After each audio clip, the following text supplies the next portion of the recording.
นคร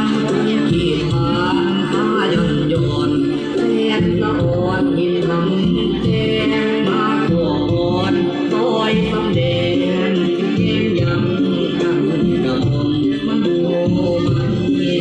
น้องน้องน้องลงบุรีก่อน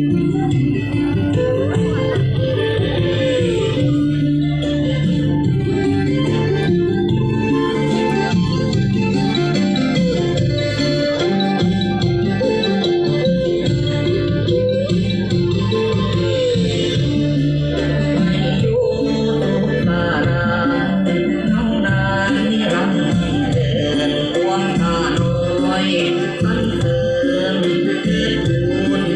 บูชามาปกป้องคอยรักษาอย่าได้ลาไว้องค์ท้าวเวสสุวรรณทันใจน้องมาไม่สักการะน้องมาไม่สักกา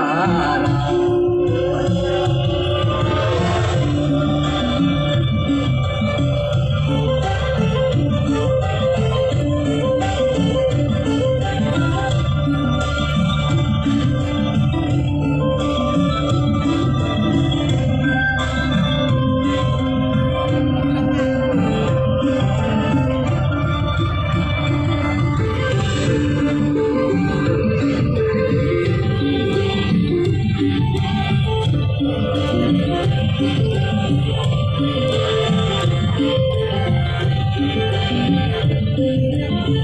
Thank you.